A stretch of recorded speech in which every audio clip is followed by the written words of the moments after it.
Alors, salut à toi et aujourd'hui, j'aimerais te parler un peu de la vie, des choses relatives à la vie, de productivité, de bonheur, d'accomplissement personnel et professionnel, de mission de vie et plein d'autres choses. Je vais discuter avec toi maintenant, d'ailleurs je discute déjà avec toi durant mon lunch, donc durant mon repas. Je vais faire ça. Je me suis préparé, plutôt je me suis acheté un burrito et je vais le manger avec toi. Comme ça, on va un peu discuter autour d'un burrito et d'un café. Voilà, ça c'est mon café. Je mets déjà à table, parfait. Et je vais mettre mon burrito. J'ai les râpes à fromage. Tu vois, à nouveau, par rapport au minimalisme, c'est important d'avoir peu de choses parce que au plus les endroits de rangement dans ta cuisine, mais ça peut aussi être dans ton placard, dans les tiroirs, etc. Au plus il y a de choses, au plus dur c'est de retrouver quelque chose. Et puis parfois tu prends quelque chose, il y a tout le reste qui tombe, tu risques même de casser des verres, des assiettes ou bien de beaux services de table, par exemple en faïence. C'est pour cela que c'est vraiment important d'avoir le moins possible et privilégier toujours la qualité. Mais au moins tu as de choses, au plus tu augmentes les choses d'abîmer, tu diminues les chances d'abîmer ton argenterie, ton service de table, tout ce qui est outils de cuisine. Et après, parfois, tu retrouves des choses. Tu vois, par exemple, ceci, à nouveau, j'essaie d'être minimaliste. Normalement, je le suis, mais j'avais ceci qui traînait au fond de mon armoire. Je l'avais pas, pour une ou l'autre raison, je ne l'avais pas vu depuis un petit temps. Et après, ça pourrit. Tu as des choses que tu retrouves plus ou moins en train de pourrir, tout simplement parce que tu as trop de choses et tu en as d'autres devant qui cachent les choses derrière. C'est un peu comme dans le frigo. Si tu as plein de choses dans ton frigo, pour moi c'est l'inverse, mais si tu vois, il n'y a rien en réalité. Mais si tu as plein de choses dans ton frigo à nouveau, tu vas avoir des sauces ou d'autres choses qui vont pourrir parce que c'est dur de les voir. Après tu oublies et de toute manière il y a d'autres choses qui cachent la vue et qui se trouvent devant dans le frigo. Alors parlons de mission de vie. Je ne sais pas si tu as un projet de long terme. Peut-être que tu as un projet personnel, un projet que tu aimerais accomplir. Par exemple, la création d'une start-up ou bien la création d'un petit empire personnel, la création d'une muse. Donc une muse, en réalité, c'est un peu comme une start-up, mais c'est plus une start-up de lifestyle. Tu pilotes ta muse seulement seul, normalement. Tu peux déléguer et tu vas essayer de finalement privilégier ton temps le plus possible. Tu ne vas pas avoir du bureau. Normalement, tu vas embaucher personne. C'est simplement s'amusant. Je déballe mon burrito un peu comme quand tu écailles un œuf, tu vois. Je laisse petit morceau par petit morceau. Je peux simplement peut-être... Ah non, ça ne sort pas. Bon, voilà. Donc une muse, c'est un business léger, flexible, et c'est vraiment un business où tu privilégies ton lifestyle plutôt que le chiffre d'affaires. Évidemment, une muse, normalement, peut générer un chiffre d'affaires assez considérable, mais évidemment, tu restes seul dans ton entreprise, donc ça reste toujours un chiffre d'affaires inférieur aux grandes sociétés qui emploient beaucoup de monde. Par contre, avec une muse, tu vas éviter le stress, tu vas vraiment privilégier, comme je t'ai dit, le lifestyle, donc tu vas pas travailler dans ton entreprise où finalement tu ne vas pas avoir la tête, tu vas avoir vraiment la tête intérieure de ton entreprise. Non, tu vas travailler sur ton entreprise, pour ton entreprise et pas dedans. Ça veut dire que, je sais pas si tu vois ma tête en réalité, ça veut dire qu'avec une muse, tu vas peut-être déléguer des choses, outsourcer sur des plateformes de freelance comme Upwork et d'autres plateformes. et tu vas privilégier ton temps, la stratégie, mais vraiment, tu vas pas, avec une muse, tu veux pas travailler de 8 heures du matin à 19 heures, 20 heures. Non, ton but, c'est de travailler quelques heures par semaine. Et tu vas trouver des stratégies intelligentes pour pouvoir faire le moins possible et avoir un maximum de résultats. Finalement, une muse, c'est un peu l'entreprise du 20-80. Donc, le 20-80, c'est la loi de Pareto qui dit que c'est important de consacrer 20% de notre temps parce qu'en règle générale, il y a toujours 20% qui rapportent 80% de résultats et 80% de temps ou d'efforts passés qui rapportent seulement les 20%. Et avec une muse, tu vas vraiment consacrer les 20% seulement qui va donner 80% du résultat. C'est Tim Ferriss à la base qui a popularisé le principe de la muse. C'est un principe assez intéressant, mais évidemment ça ne convient pas à tout le monde. Il avait popularisé cela avec son livre La semaine de 4 heures.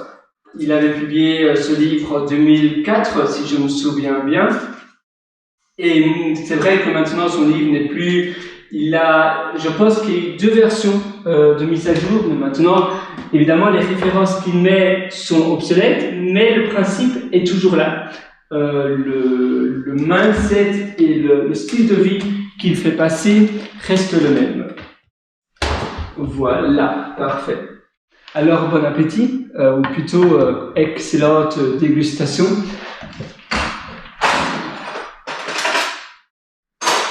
Alors, un couteau. Parfait.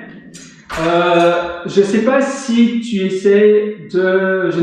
es heureux dans ta vie. J'espère que tu l'es parce que pour ma part, le but principal de la vie, c'est vraiment d'être heureux. C'est vraiment de privilégier mon bonheur.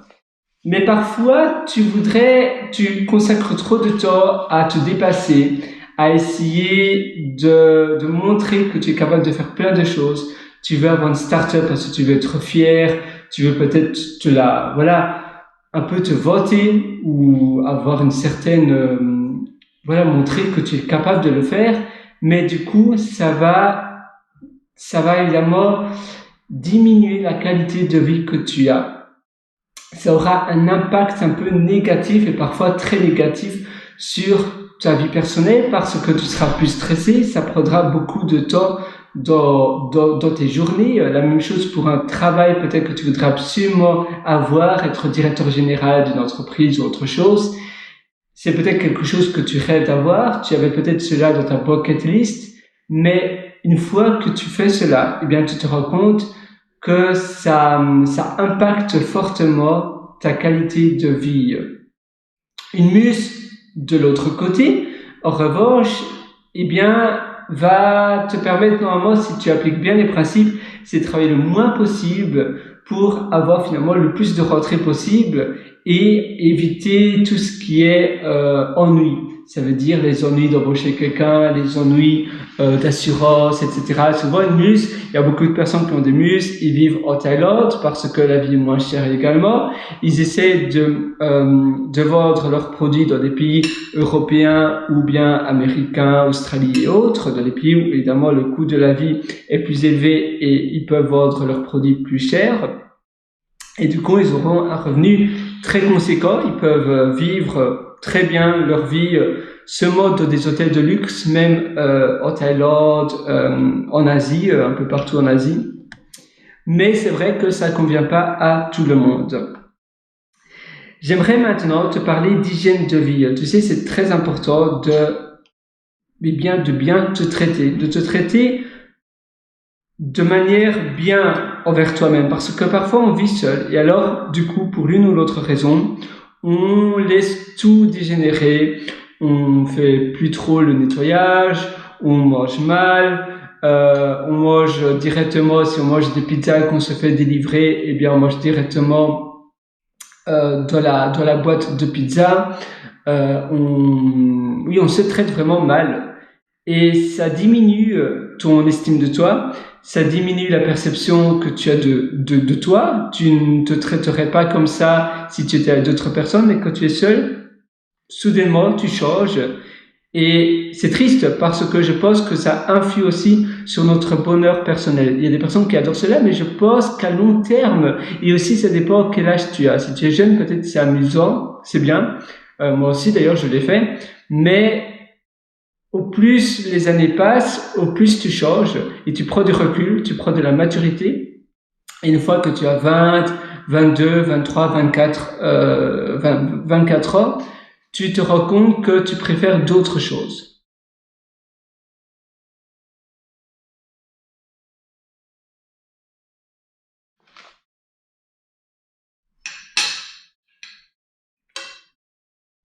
Et en effet, il y a toujours des aspects de ta vie que tu peux améliorer. Finalement, la vie est magnifique parce que il y a tout le temps des améliorations que tu peux faire sur toi-même. Et par définition, si tu améliores ta vie et ton train-train quotidien, tu pourras aussi aider davantage les autres. Mais il faut d'abord s'améliorer soi-même, sa personne. Tu peux pas finalement vouloir les choses extérieures si tu ne commences pas à travailler sur ton intérieur. Parfois, surtout avec les réseaux sociaux et les médias et les personnes qui réussissent, on compare finalement l'extérieur des personnes, donc ce que les personnes montrent de eux, avec nous-mêmes qui représentent l'intérieur de nous. Donc, on compare l'extérieur des autres avec l'intérieur de nous-mêmes. Et du coup, évidemment, il y a un fossé énorme parce que, par définition, ce que l'on montre, spécialement sur les réseaux sociaux, spécifiquement sur les réseaux sociaux, eh bien, est souvent du positif. On aime bien un peu se vanter, on aime bien parfois être un peu vantard, et parce que ça fait plaisir à notre ego. Du coup, toi, tu vas voir quelque chose qui paraît super beau de l'extérieur, et tu te dis, waouh, moi, c'est incroyable, j'ai vraiment l'impression d'être minable. Mais en réalité, tu sais pas l'intérieur de cette personne-là. Peut-être que cette personne-là n'aime pas du tout sa vie, ou voilà, on se ment toujours. C'est normal. On va pas aller à une réception de famille en disant, oh, voilà, moi, ma vie est merdique, j'aime pas du tout ma vie, ce n'est pas une vie qui, voilà, on aime bien montrer le bon côté des choses, le bon côté, surtout à des personnes moins intimes. Et le problème, c'est que alors, parfois, on se compare avec une fausse vérité. Et il faut simplement rester focus sur soi-même, être focus sur sa personne et seulement se comparer par rapport à nous-mêmes, à notre personne de hier.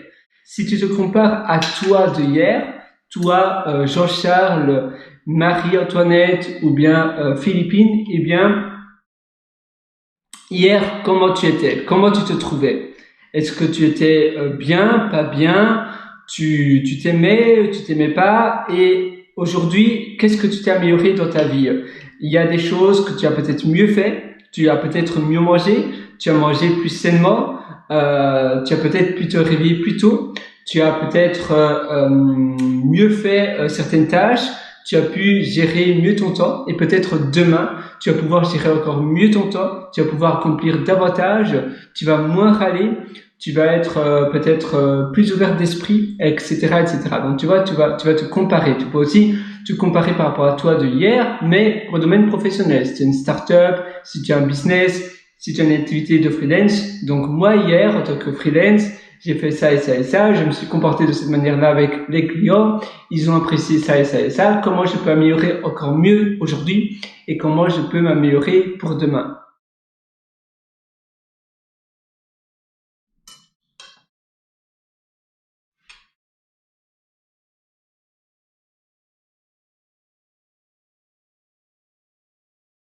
Donc tu vois, finalement, il y a plein de manières que tu peux faire, que tu peux réaliser dans ton quotidien pour simplement améliorer ton quotidien jour après jour et finalement, eh bien, transformer ton quotidien en une vie élégante, une vie qui te représente vraiment très bien.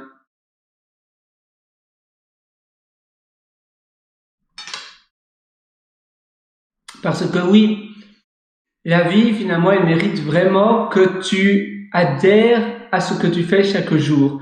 Tu dois apprendre à te connaître, à connaître tes valeurs et aussi à savoir ce que tu veux réaliser dans tes journées. Souvent, on se lève le matin, on ne sait pas trop quoi faire. Quand on prend notre douche, on va pas réfléchir pendant 2 heures, est-ce que je prends ma douche maintenant, ou bien plus tard, ou bien demain. Non, on va prendre notre douche, ça fait partie de nos habitudes. Qu'on brosse nos dents, qu'on prend notre petit déjeuner, notre dîner, eh bien, à nouveau, c'est à une heure précise. On pense même pas à est-ce que je prends mon petit déjeuner maintenant ou bien plus tard, ou ça, quand? Non, on ne fait pas cela. Mais pour nos tâches, malheureusement, surtout pour nos tâches personnelles, donc qui comptent le plus, on ne fait pas trop cet exercice-là. Et moi, j'aimerais te montrer que, en effet, tu dois vraiment privilégier les tâches personnelles d'abord, tes tâches à toi, les choses que tu veux faire pour toi d'abord et avant tout. Et ça doit faire partie de ta routine quotidienne. Si tous les jours, ne fût-ce que 20 minutes par jour, tu fais une tâche pour toi, en te levant, évidemment le matin, parce que tu sais jamais ce qui peut arriver durant la journée. Si tu fais le matin le plus tôt possible, eh bien, au moins, ta journée est encore stable. Tu as encore la maîtrise de ta journée. L'après-midi, le soir, on ne sait jamais. Il y a peut-être une urgence qui va se passer. Il y a peut-être un appel urgent. Il y aura quelqu'un qui veut venir chez toi. Il va avoir un ami qui va te proposer d'aller au restaurant ou bien au bar, pas très loin. Et du coup, tu ne sauras pas faire ta tâche quotidienne. Mais si tu le fais le matin, en te réveillant, et tous les jours, en restant régulier, ça va faire partie de ta routine, un peu comme la prise de douche, mais un peu comme quand tu prends ta douche, ou bien quand tu manges, ou bien quand tu te brosses les dents, quand tu brosses tes cheveux, etc. Si tu te brosses les cheveux, bien évidemment. Donc tu vois, il y a vraiment un petit travail à faire, mais après ça sera très simple, parce qu'après, une fois que c'est ancré dans tes habitudes, eh bien, ça sera tout naturel.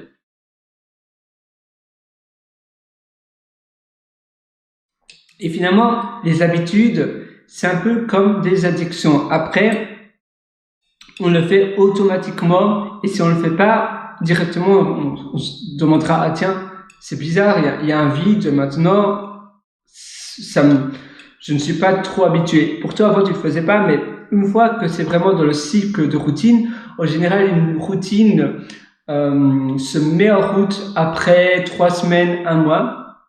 Il faut attendre au moins 3 semaines à 1 mois pour qu'une routine se mette vraiment en route et que ça fasse comme un automatisme dans ta tête.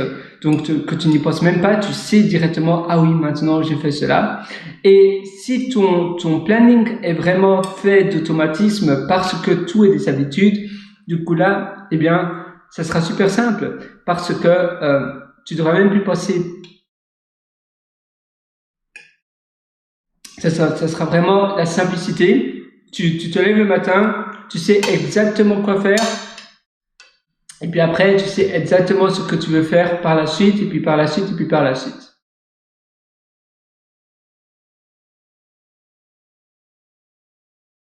Une autre chose que j'aimerais aussi te partager, c'est la gestion du temps. On parlait d'habitude, bien évidemment, mais gérer son temps, c'est pas seulement le nombre de choses que l'on fait, qui pourrait faire croire que l'on est très occupé. Non, en réalité, c'est ce que l'on fait.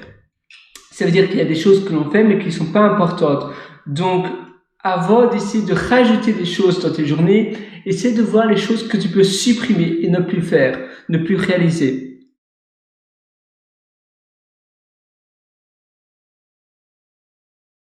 Par exemple, si maintenant tu vas voir le courrier encore tous les jours, pourquoi ne pas aller voir le courrier une fois tous les 3 jours?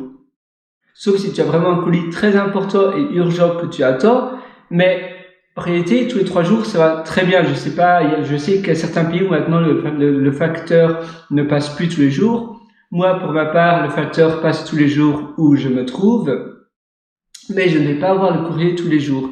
Et maintenant, la plupart des gouvernements aussi, et même pour les factures d'électricité, d'eau, etc., tout se fait par email, par PDF, par email. ou même par SMS, et tu reçois peu finalement de courrier dans ta boîte aux lettres. Mais le fait d'ouvrir ta boîte aux lettres, de regarder s'il n'y a rien, de refermer ta boîte aux lettres, eh bien ça prend un peu de temps. Et faire cela tous les jours, eh bien peut-être que tu peux économiser 2 minutes par jour. Donc 2 minutes par jour, c'est déjà 14 minutes. Et 14 minutes en une semaine, bon, peut-être que le week-end, tu vas pas avoir le courrier, mais on va dire 10 minutes. Et 10 minutes, après, en un mois, ça veut dire que tu pourras économiser 40 minutes. Et ça, c'est énorme. Et tu vois, c'est vraiment l'effet qui s'accumule. On pense que c'est rien, 2 minutes par jour, mais en réalité, en une semaine, c'est 10 minutes. En un mois, eh bien, c'est 40 minutes. Et ça, c'est énorme. Même plus si c'est du lundi au dimanche, c'est davantage. C'est presque 1 heure. Alors oui, essaie de vraiment voir tout ce que tu peux supprimer dans tes journées. Toutes les petites choses que tu fais, mais en réalité, qui ne servent pas à grand chose ou bien qui ne doivent pas être faites tous les jours. Parce que parfois on fait des choses sans se rendre compte et en réalité elles sont pas nécessaires. Elles ne doivent pas être faites ou bien pas aussi souvent. Et souvent on recherche toujours les meilleures astuces pour gagner davantage de temps, pour mieux gérer notre temps, mais c'est rare les fois où on essaie de supprimer des petites choses qui nous prennent du temps parce que même si ça donne l'impression que c'est presque rien, eh bien, sur le long terme, c'est énorme. C'est la même chose pour les dépenses. On pense que dépenser 2 euros tous les jours, c'est rien du tout. Mais en réalité, sur le long terme, c'est énorme. C'est pareil. Mais pour l'argent, maintenant, on parle énormément de mieux gérer son budget, son argent, ses finances. Pourtant, pour le temps, on parle moins de mieux gérer son temps. Mais le temps est l'unité la plus importante de la vie. L'argent, c'est pas du tout important à côté du temps. Parce que perdre du temps, c'est perdre de la vie. Mais vraiment. Et perdre de la vie, imagine, tu perds de la vie à tout jamais. Une fois que 10 minutes sont perdues, 40 minutes par mois sont perdues, c'est 40 minutes perdues à tout jamais. Alors oui, s'il te plaît, rien que pour moi, essaie de vraiment privilégier ton temps au maximum.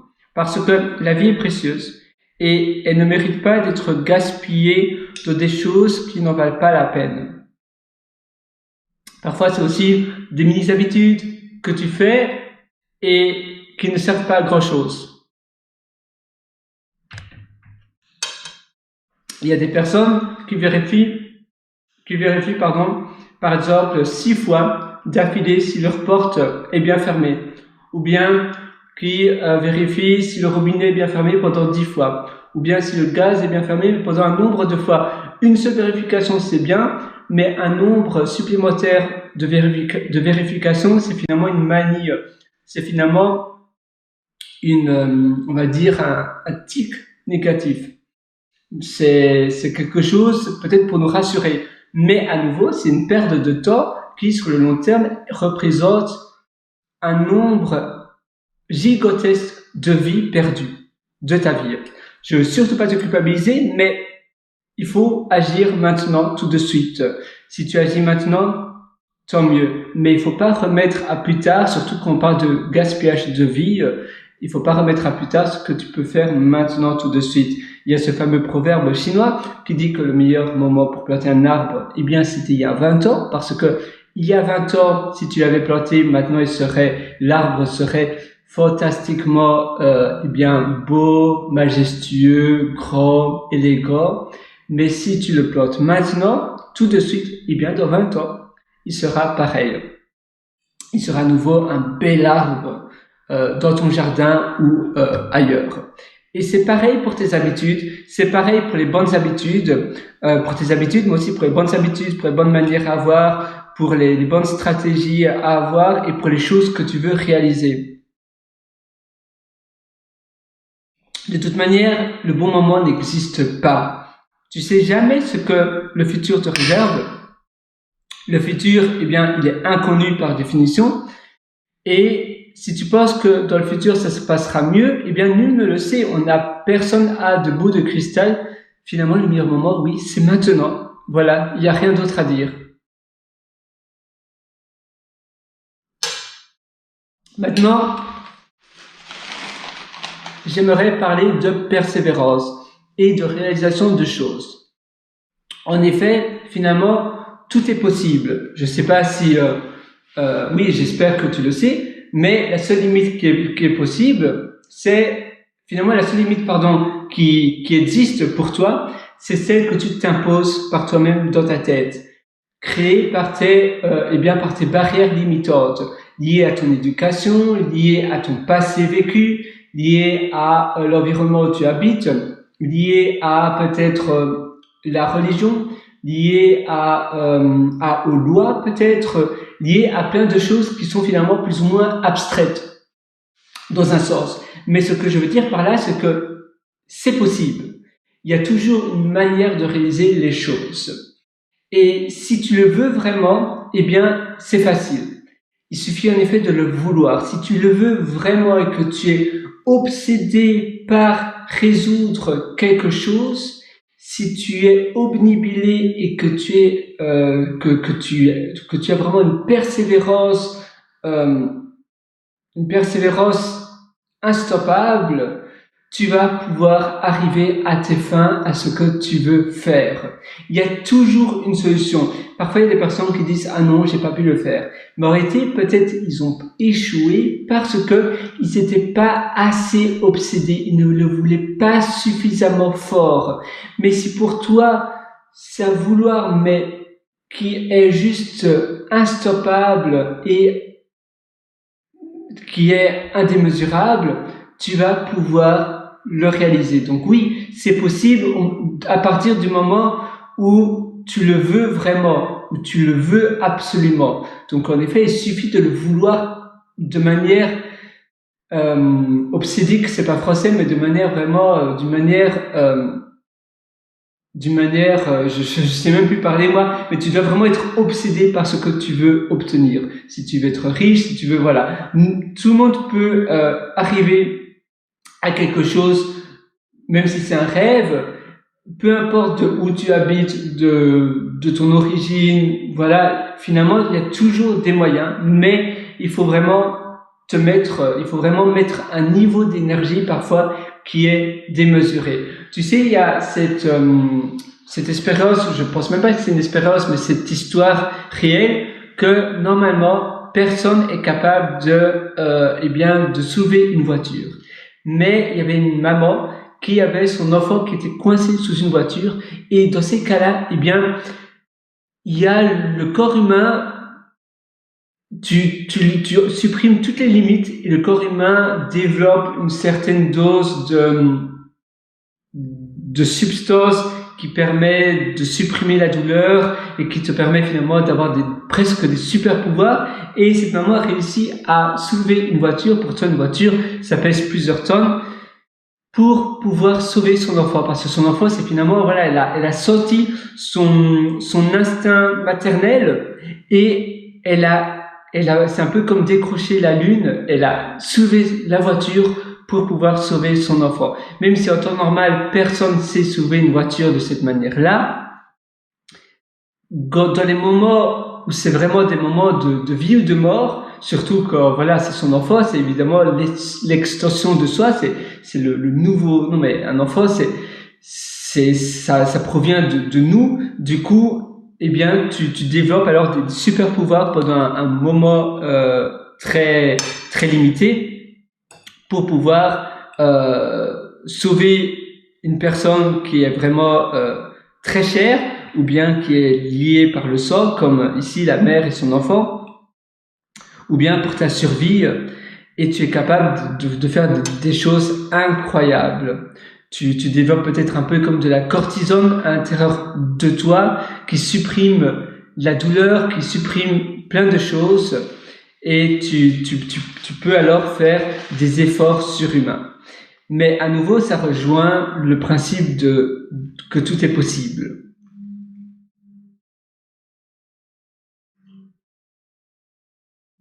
C'est embêtant aujourd'hui, je n'ai plus de serviette et du coup, je dois me limiter à une mini serviette. Ça me gêne un petit peu. Parlons donc des choses dont on est habitué. Parfois, pour certaines personnes, ça paraît idiot ou les autres ne comprennent pas. Mais pour nous, on est tellement habitué de toujours faire pareil que une petite chose qui peut paraître complètement anodine pour quelqu'un de normal, pour nous, c'est la fin du monde. En effet, ici, je parlais de ma serviette, où finalement, ce n'est pas une serviette, et c'est plus ou moins comme un tissu. Mais c'est tout ce que j'ai pour le moment comme serviette.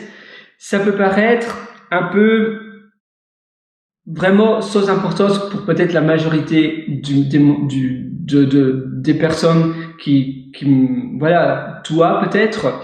Mais pour moi, ça, c'est quelque chose qui me trouble un petit peu. Et je suis sûr que toi aussi, tu as des choses qui te troublent, mais pour d'autres personnes, voilà, on se demande même comment ça se fait qu'il y a quelqu'un qui peut attacher de l'importance à cela. Mais ça fait partie tellement de nous-mêmes, c'est tellement important, c'est un peu comme un enfant qui a perdu son doudou et il sait pas dormir, il pleure jusqu'au moment où il a pu retrouver son doudou. Pour nous, adultes, on se dit, mais c'est simplement une petite peluche. Mais pour l'enfant, c'est bien plus qu'une peluche. Son doudou, ça veut tout dire. Et dans nos journées, dans notre vie, on a toujours des petites choses c'est peut-être sentimental, ou c'est peut-être simplement une habitude tellement profonde, comme moi avec la serviette. Et du coup, après, sans ça, tu es complètement déstabilisé. Ça peut aussi être dire quelque chose en une langue étrangère.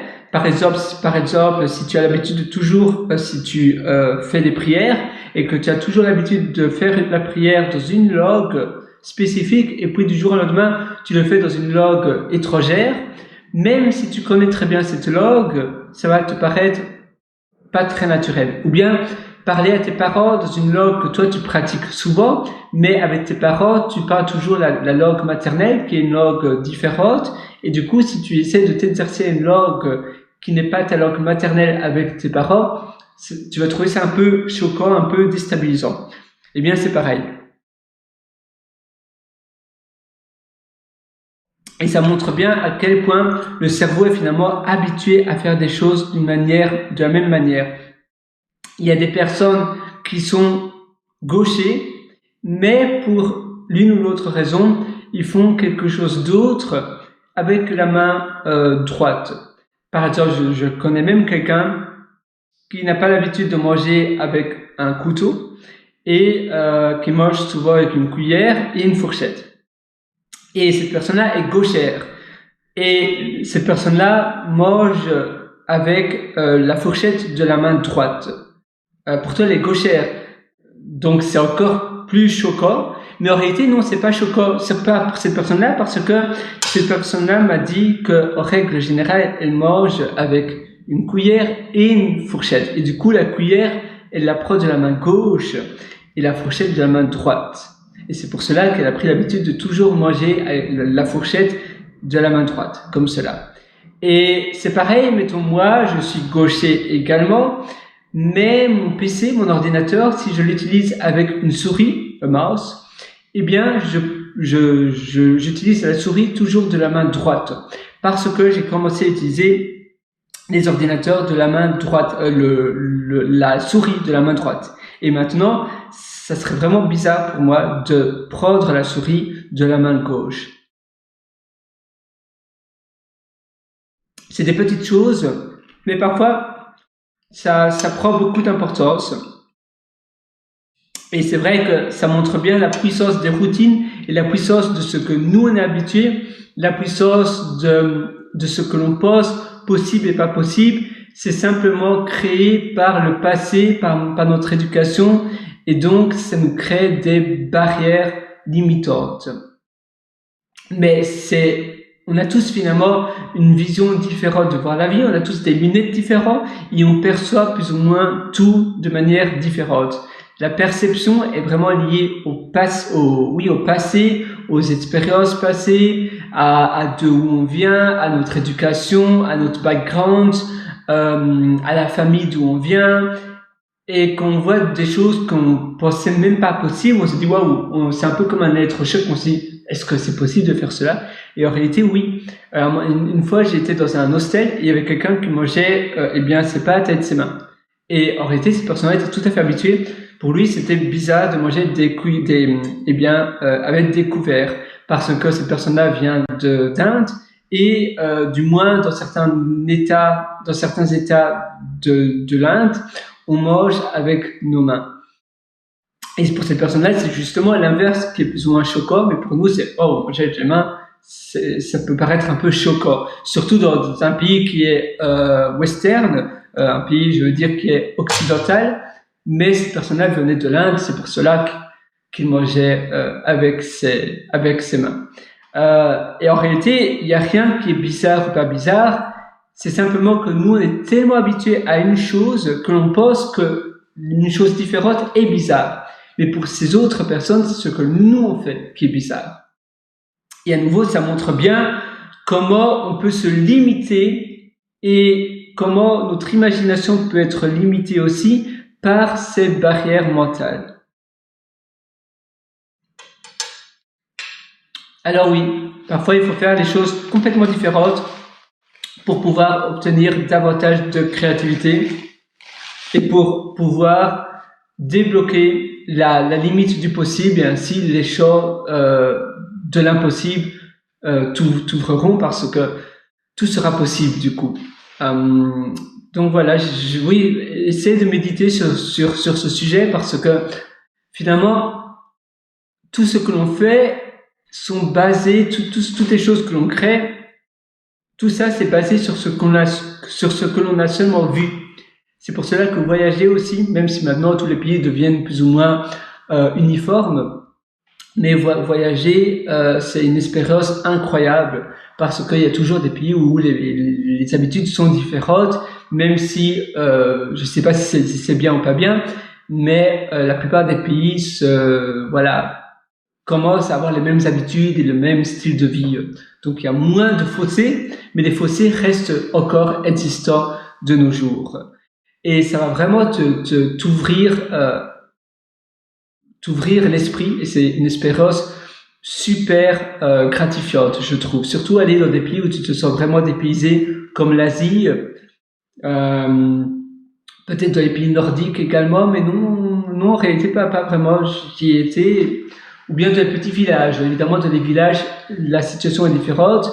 En Amérique latine, peut-être, et en Afrique aussi également, je pense. Je n'ai jamais été en Afrique, donc je ne sais pas, mais je suis persuadé, parce que c'est vrai que ce que tu vois à la TV, aux news, ne montre pas vraiment la vraie réalité. C'est simplement des choses bien centrées, c'est un peu comme un laser, simplement une toute petite chose, et on pense que finalement, partout ailleurs, dans le continent, c'est comme ça. Mais en réalité, non, c'est pas du tout le cas.